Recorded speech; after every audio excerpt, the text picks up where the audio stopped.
रहती है। बड़े ध्यान से सुनिएगा इस प्रसंग को। जब आप शंकर भगवान को कोई सामग्री, कोई वस्तु, कोई चीज समर्पित करते हो, बहुत ध्यान देना महाराज,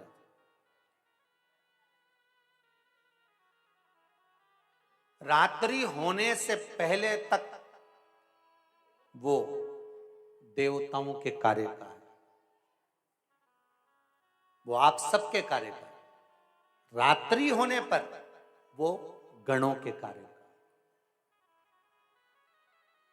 16 सोमवार का प्रसाद, संकट सोमवार का प्रसाद, भगवान शंकर का प्रसाद रात्रि होने से पहले पा लिया जाता है।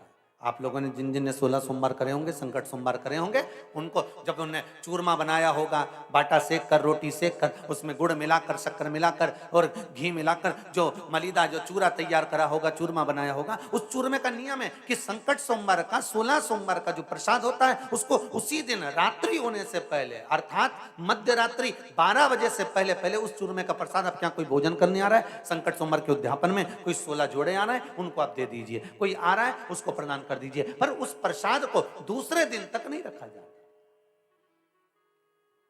और यही बात पहले भी कथा में कही कि शंकर भगवान के इस शिव महापुराण पर जो 6 दिन तक बेलपत्र चढ़ती है, वो औषधि का काम करती है। तो जो बेलपत्र आपको कहीं से प्राप्त हो जाती है, शिव पोथी की, शिव महापुराण में से कहीं से मिल जाती है, तो उस बेलपत्र को रात भर नहीं रखा जाता। उस बेलपत्र को रात से पहले शरीर कष्ट के लिए उसको चबा चबा कर खा लिया जाता है।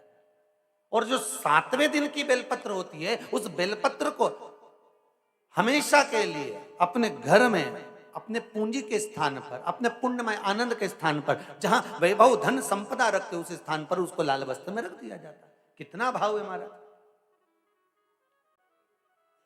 6 दिवस की औषधि है, सप्तम दिवस का खजाना।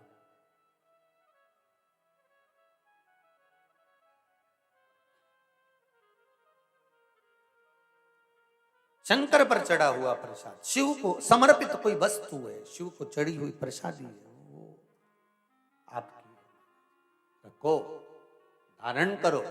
पर रात्रि होगी, उस पे गणों का हक है। शंकर भगवान के गणों का हक क्यों हम लें?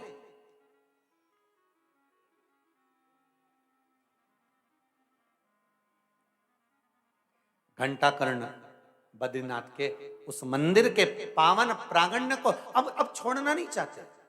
शंकर भगवान एक बार अगर नारायण भगवान के चरण पकड़ा देते हैं, और नारायण भगवान एक बार शंकर भगवान के चरण पकड़ा देते हैं, तो वो चरण फिर इतनी जल्दी छूट नहीं पाते हैं। बड़ा मुश्किल है फिर छूट।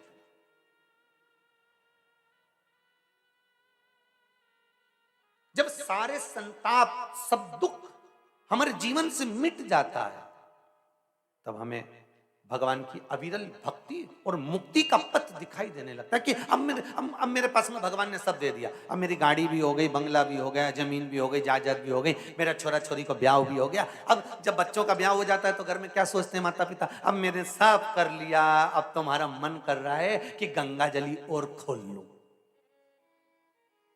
तो किसी ने पूछा गंगा जली नहीं खोली है? अभी तो रख रखी है, अभी मेरे बच्चों का सबका ब्याह प्याह हो गया, अब मैं फ्री हो गई, एक बार भागवत करा लूं, शिव पुराण करा लूं, रामायण करवा लूं, ये करवा लूं। मतलब अब उसके मन में यह आ गया कि अब मुझे भक्ति का पथ पकड़ना है, अब मुझे सत्संग की ओर जाना है, अब मुझे भजन की ओर जाना है।